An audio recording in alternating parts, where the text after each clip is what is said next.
Well done. Thank you, Jackie. You and John are a blessing to us. Excellent job tonight. We're going to begin the service tonight with First Lady sharing testimonies.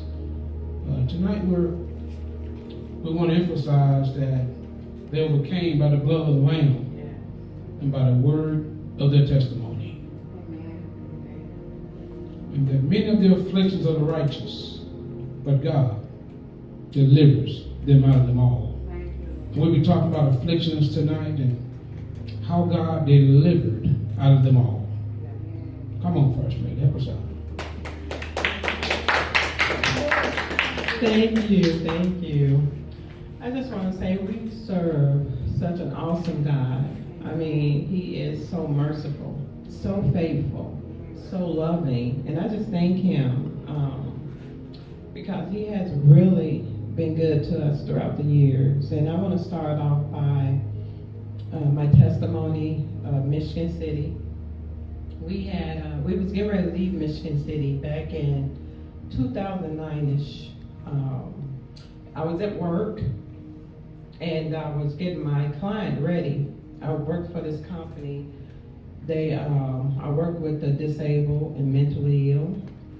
And so I had got her to bed that night, and then about around 7:30, I got her up. I went in to get her up. I was actually sitting in a recliner, and as I got up, my legs went to hurting so bad.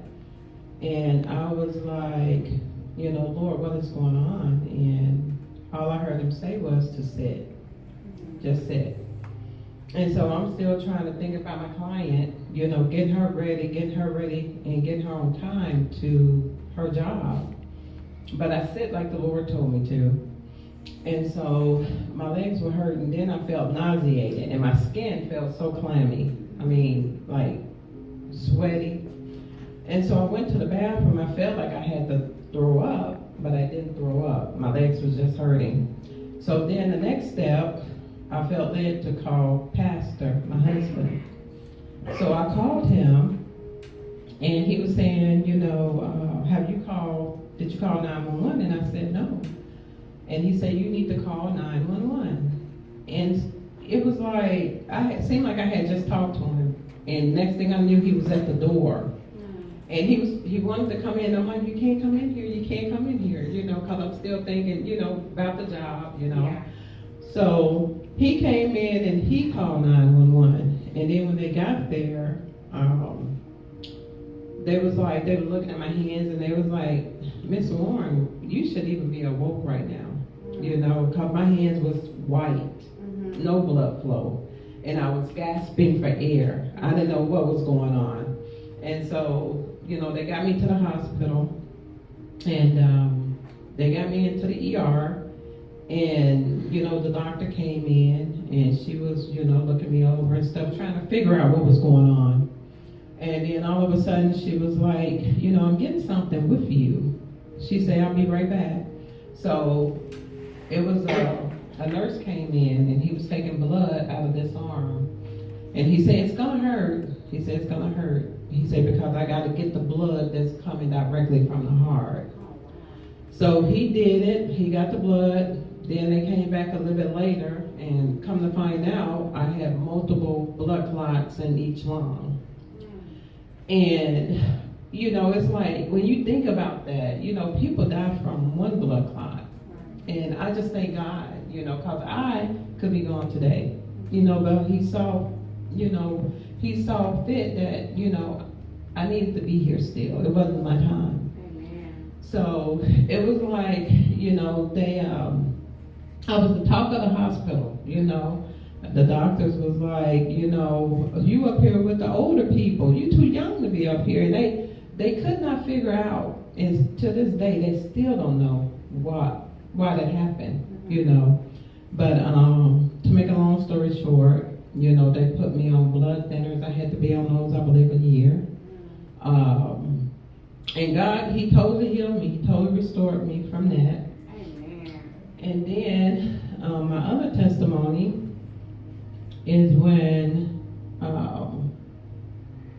we was in Davenport, Iowa, And this was around 2016, I would say. Jackie had just had the grandbaby. She was so tiny. Oh my goodness, she was so tiny. And so she came about 5:45 in the morning. That's the time she always came to drop Ariana off. And so I went to the door, and I got her in a little car seat, because I'm grandmama. I'm, glad to get the grandbaby, and I walked to the kitchen and I saw her car seat on the counter.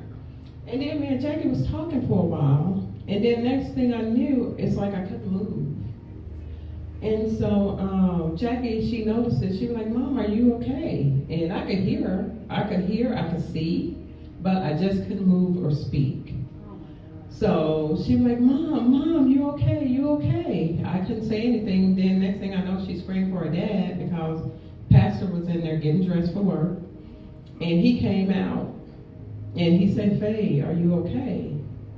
And I could hear him clear as day.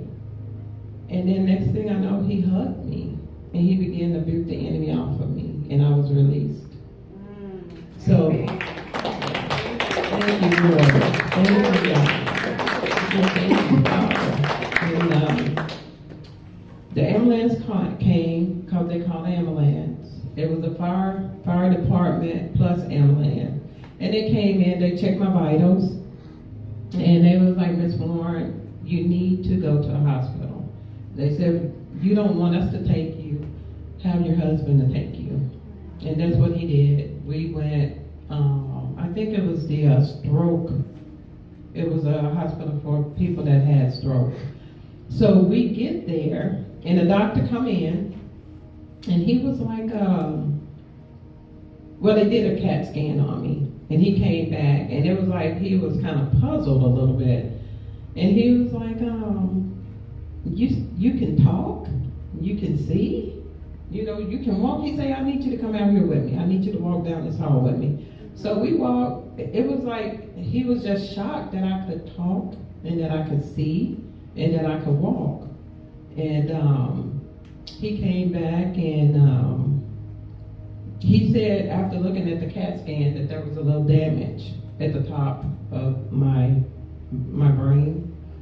But even with that, God healed me. And I know, it's a reason for it. Testimonies, sharing, because there's a lot of people out there, they're hurting, they wondering what's going on, and when I hear someone's testimony, it encourages me. Amen. And when I look back on where God has brought me from, I just thank him because, like I say, the enemy tried to take me out,